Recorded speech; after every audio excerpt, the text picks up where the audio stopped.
All right, dude, I'm just going to say it. Everything feels like a scam now. Every bill, every checkout screen, every email that starts with, "We value you." Scam, scam, scam with a logo. Okay, hold on. Scam is a strong word. Inflation happens, dude. Supply chains broke. COVID messed a lot of things up. You can't just... Explain away record corporate profits while people can't afford eggs. I know. I've read the script too, dude. I'm just saying that it's more complicated than evil corporations rubbing their hands together. Is it though? Because corporations said inflation raised prices 30%, paid workers 3% raises, then announced record profits and stock buybacks. That's not complicated, dude.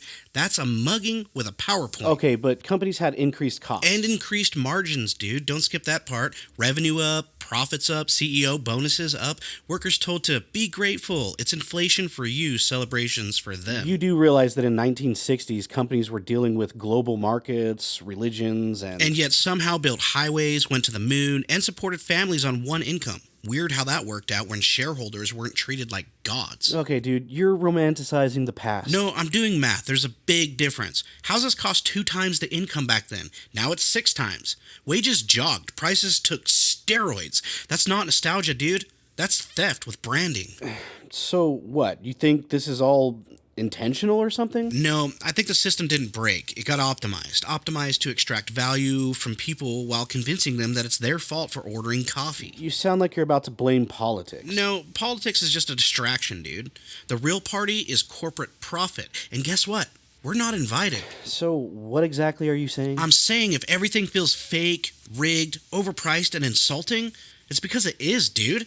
And this time, I've got receipts. Yeah, okay. The math is uncomfortable. Exactly, dude. Now welcome to The Wit Show, where smart meets stupid and somehow makes sense. My name's Georgie, and I'm thinking out loud so you don't have to. Ladies and gentlemen, this is The Wit Show, from what I think seriously to you. WITS, The Wit Show. Cool story, bro.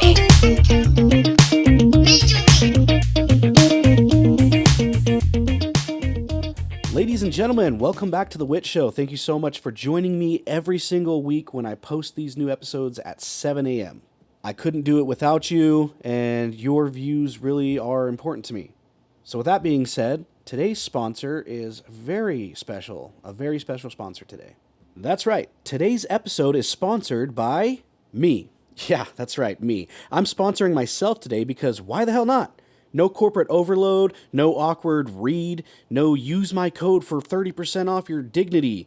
Just me, funding my own nonsense like a responsible adult. Allegedly. I was thinking about doing a sponsor, and then I realized something.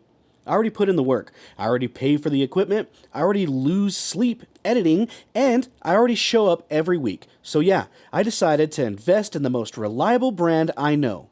Myself. Low overhead, questionable decisions, but unmatched commitment. So, this episode is proudly brought to you by unpaid labor, sarcasm, caffeine, and the burning desire to say things out loud most people are too polite to touch. No shareholders, no board meetings, just vibes and bad financial choices. That being said, if you're enjoying this episode, congratulations! You're supporting independent content, independent thought, and an independent man slowly yelling into a microphone. And if you don't like it, that's fine too. I already got paid by me. And I am not cheap. Now roll it, Jarvis. This episode's sponsored by me. No codes, no deals, just raw honesty. No suits, no fees, no corporate leash. Just bad ideas and a mic and me. I pay myself, yeah, that's the flex. 0% off, zero regrets. Oh, if you like this show, congratulations. You're supporting independent frustration. Sponsored by me. Hey! Because why the hell not?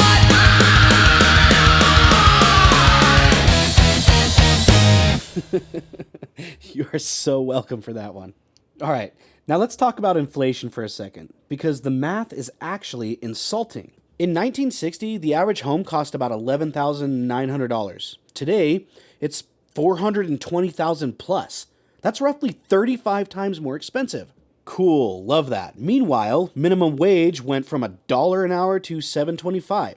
So wages went up about 7 times, homes went up 35 times, and somehow the official advice is still, have you tried not being poor? Like, wow, thank you, Professor Economics. I never considered skipping coffee and magically manifesting a house. Median household income back then was around $5,600 a year. Today, it's about $75,000. That's about a 13 times increase. Still, not even remotely close to housing costs. So even if you do everything right, the math still looks at you and says, get absolutely wrecked. Now here's the part that really fries my brain. In the 1960s, with no internet, no smartphones, no Google, no AI, no cloud computing, we put a human being on the moon. The moon! I know what you're thinking. Well, there's a conspiracy behind it. Okay, yes, we'll cover that in another episode, but for this episode, with computers weaker than my microwave and calculations done with slide rules, they built the interstate highway system, made massive medical breakthroughs, laid infrastructures that's still holding together today, and now, in the most technologically advanced freaking era in human history, we can't keep websites running for 12 minutes without it crashing. Incredible downgrade. Truly inspiring. We went from giant leap for mankind to sorry for the inconvenience. And before anybody gets offended, I'm not saying people today are dumber. Although, if the shoe fits, lace it up. What we are is distracted, burned out, and mentally framed like free-range data cattle. I mean, the average person spends about 7 to 9 hours a day staring at a screen, reading less, focusing less, and somehow we're being told this is progress. Our freaking attention span is shorter than a TikTok intro, and we're wondering why nothing meaningful gets built anymore? Turns out it's hard to change the world when your brain is constantly being tickled by notifications like a digital slot machine. So yeah, this isn't progress, it's just shinier stress. We didn't lose intelligence, we lost direction. They built the future, we argue in comment sections. If we could go to the moon in the 1960s, why does life feel harder now? And don't worry, I'm sure the solution is in another app. Maybe a subscription somewhere or a reminder email explaining how this is actually good for us. The math shouldn't make you feel uncomfortable. You want a list? Well, here's a list of then versus now. The average home price in the 1960s was about $11,900. The average home price today, $420,000 plus. Then you got your home price to income ratio, right? In the 1960s, it was times 2. Home price to income ratio now, it's 5 to 6 times. The average rent in the 60s, $71 a month. The average rent now, $1,300 to $1,600 a month. Mortgage interest rates in the 1960s, 6%. Mortgage rate interest rates now, 6 to 7%. Same interest, widely different principle. Cool system, bro. Oh, but what about the wages? Well, federal minimum wage in the 1960s was $1 an hour. Federal minimum wage now, $7.25. To buy a house in the 1960s, all you needed was about 2 to 3 years worth of wages. Nowadays, it's 8 to 10 plus years of wages. Your public education tuition in the 1960s was like $240 a year. Nowadays, it's $10,000 plus a year. College tuition increased 40 times. Median income increased 13 times. Student loan debt, basically non-existent. Student loan debt now, $1.7 trillion. That's trillion with a T. College grads living with their parents in the 60s, it was rare. College grads living with their parents now, it's actually pretty common. Now let's talk about freaking new car prices back in the 60s. It was about $2,700 for a car, a new car. Nowadays, $48,000 plus, and that's for like your most basic model. Cars per household in the 60s was 1 car, typically. Cars per household nowadays, it's 2, but that's obviously because of the basic commuting hell. Like, you're not going to drive your wife to work and then drive yourself to work. You're typically just going to both take your own car. Oh, but your gas prices in the 60s, the average was 31 cents a gallon. Gas prices now, $3.50 plus per gallon. And that's depending on politics or what's going on in the economy at the moment. And speaking of the economy, let's talk about healthcare. In the 60s, it was 5%. Healthcare now, 18% increase. Health insurance complexity in the 1960s was minimal. Health insurance complexity now, bureaucratic nightmare. It's a maze. Medical debt in the 60s was rare. Medical debt now, it's the leading cause of bankruptcy. Let's talk about hidden fees and subscriptions now. Back in the 60s, there was almost none. Hidden fees and subscriptions nowadays, they're everywhere. Average monthly subscriptions now, 4 to 8 per household. In the 60s equivalent, literally nothing. In the 60s, you didn't need a credit score for anything. Like, it wasn't a requirement. Nowadays, it determines your entire existence. You can't buy a house or a car without it. Because, well, I mean, the price of everything is ridiculous and you basically need a loan for everything. Your average screen time nowadays is 7 to 9 hours a day. That's huge. In the 60s, TV only had limited channels. The average attention span is 8 seconds. The 60s, long form reading and conversations was common. You went to your neighbors and you hung out and you gossiped about what Susie was doing down the street. They had freaking book clubs. They had book clubs in those weird freaking Tupperware meetings for women who were not employed because they didn't need to be, because you could survive off of one income for the household. And then let's talk about your advertising exposure. Back then, it was like 500 ads a day. Advertising exposure now, 5,000 plus ads a day. Back in the 60s, our accomplishments were moon landing, interstate highways, nuclear power expansion. They had medical breakthroughs, early computing revelations. Nowadays, we got an app update. The algorithm's tweaked. Subscriptions are top tier. Digital ads optimizations.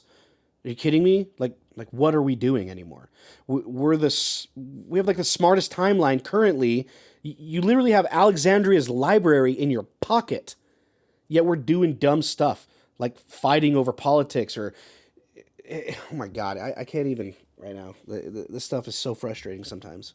But let's get into that. I just got to say the wild thing about politics in the 60s, it wasn't that people agreed more. It's that they weren't so damn sorted. Back then, party labels didn't function like personality tests.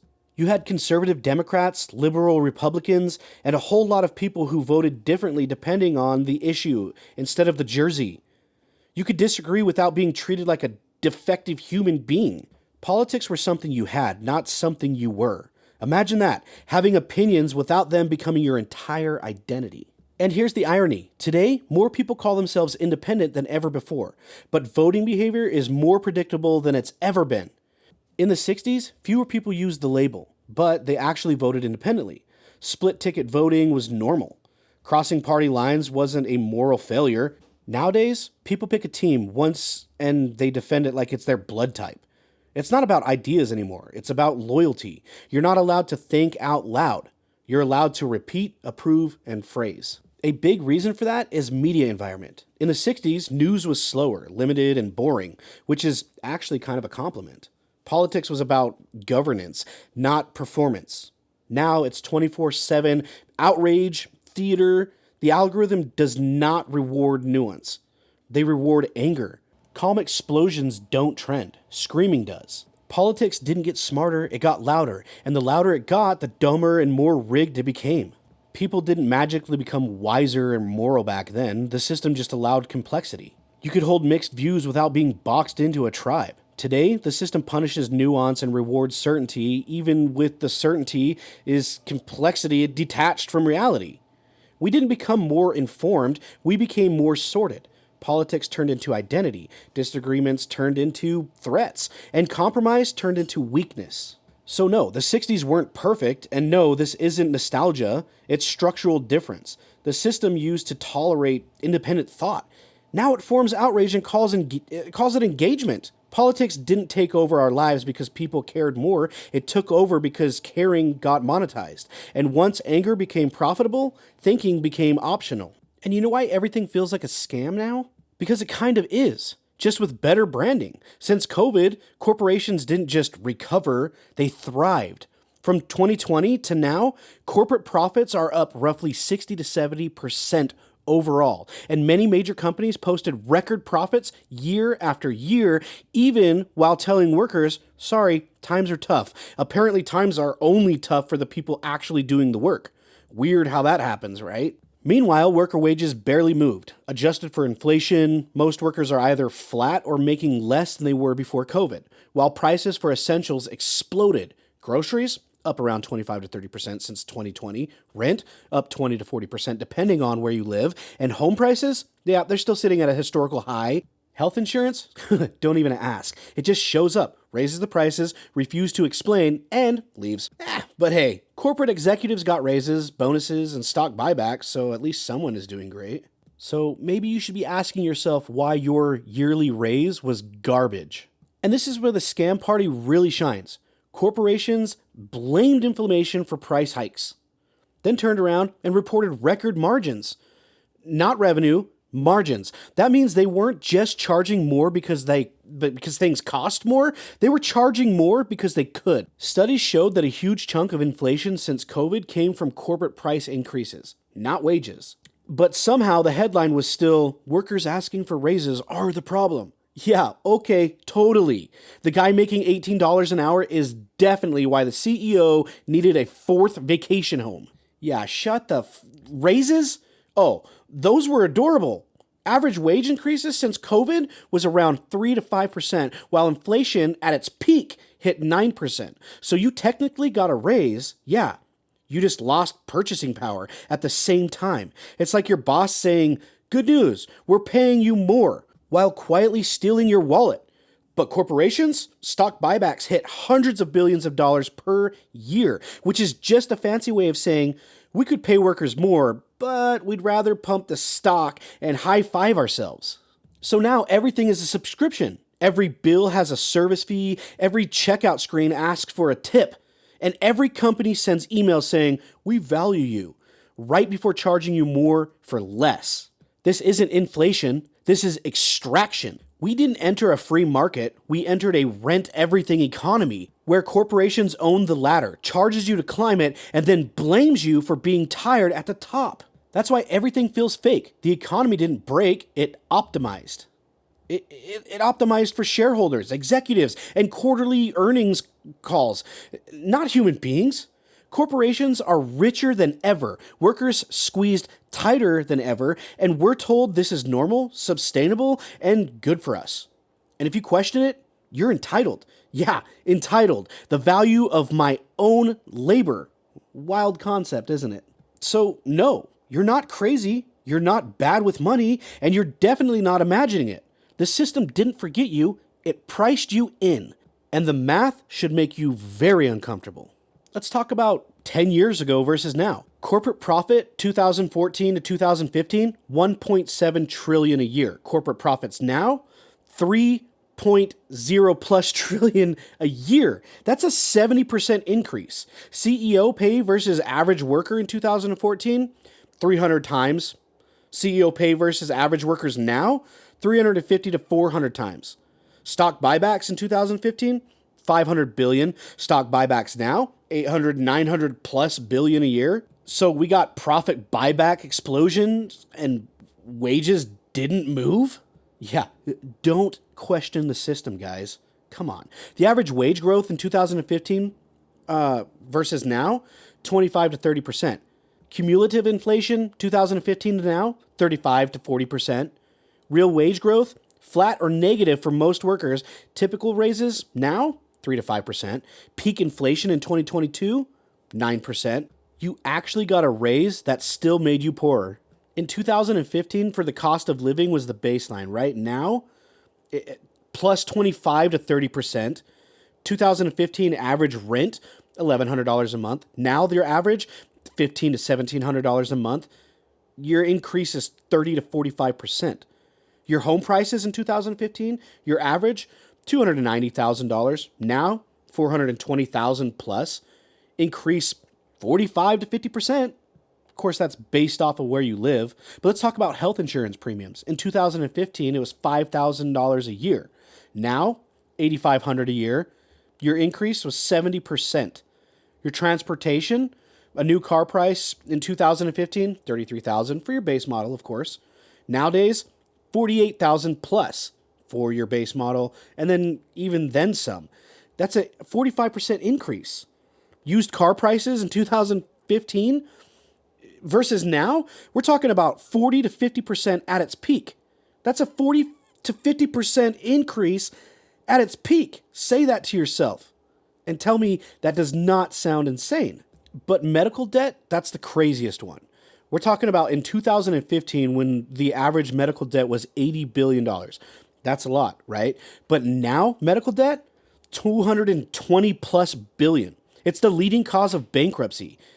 It's medical bills. People are going bankrupt because of medical bills.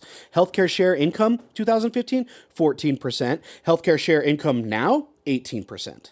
So where is the inflation actually coming from? Well, it's easy once you do the math. Corporate price increases. Estimates show 40 to 50% plus of post-COVID inflation driven by corporate pricing, not wages. Worker wage pressure contribution, yeah, well, that was minor by comparison. So the big reality check is that corporate profits are up massively, executive compensation was up massively, stock prices are recovered and then some, and your worker buyback power, it's down, saving rates, down, stress level, way up. So if this doesn't make you mad, I don't know what makes you mad anymore. Maybe go freaking hop on TikTok and flip through all the politic crap. I gotta wrap it up. If today's episode felt uncomfortable, good. That means you were paying attention. This wasn't about blaming individuals, picking teams, or yelling just to yell. It was about looking at the numbers, looking at reality, and admitting something feels off. Same country, worse deal. If you've been feeling like you're working harder, paying more, and getting less, you're not crazy. The math backs it up. And if nothing else, I hope this episode made you feel a little less alone in that same feeling that I'm feeling and a little more confident, saying, yeah, something's not adding up. As always, I'm just here telling you what I think seriously. If this episode hit, share it. Share it with somebody who felt the same pressure. And if it pissed you off, honestly, that probably means it matters. My name's Georgie, and I'm always thinking out loud so you don't have to. Ladies and gentlemen, this is The Witch Show from What I Think Seriously to You. WITS, The Witch Show.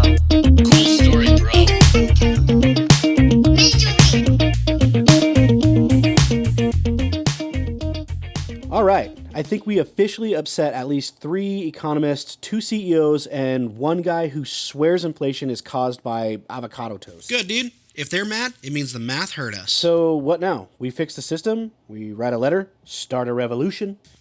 Nah, dude. We do what we do best. We say it out loud and let the numbers punch for us. You really think that people get it? Oh yeah, dude. They get it. They just need someone to say, you're not crazy. Yeah, that's true. Same country. Worst deal. All right, then. All right, Jarvis, roll the song, dude. Same street, same flag, same tired lie. Work all day just to barely survive. Price tags jump, paychecks crawl. They say be grateful, I say nah, not at all. They raise the rent, raise the fees, raise the price, I'm just trying to breathe. Gotta raise, yeah, 2%. Inflation laughed and took it again. They say it's normal, say it's fine. Say just hustle harder, waste more time. But the math don't bend, the math don't heal. Same damn country, worst damn deal. Same country, worst deal.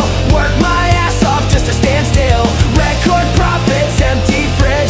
Tell me again how this is fair, you pig. Same country, worst deal. Smile for the lie, choke on the bill. If this is winning, then what's the appeal? Same country, worst deal. Same country, worst deal. Same country, worst. CEO yacht, champagne cheers. Times are tough, yeah, for us, not peers. Stock buybacks, bonus checks, while I debate gas or groceries next. Everything's a fee, everything's rent. Even my patience is 100% spent. They sell us hope, then upsell fear. Have you tried not being poor this year? They call it freedom, call it choice, but nobody's listening to our voice. You can grind forever, break your will, still end up stuck paying someone else's bill. Same country, worst deal. Built the future, can't afford the wheel. They say relax, say trust the plan. Plan says screw the working man. Same country, worst deal. Shiny your chain, same old steel. Say it slow, make it real. Same country, worst deal. Another rap, another fee. Record profits, but none of it for me. Well, they say be patient, I say be real. You optimize the system, now choke on the deal.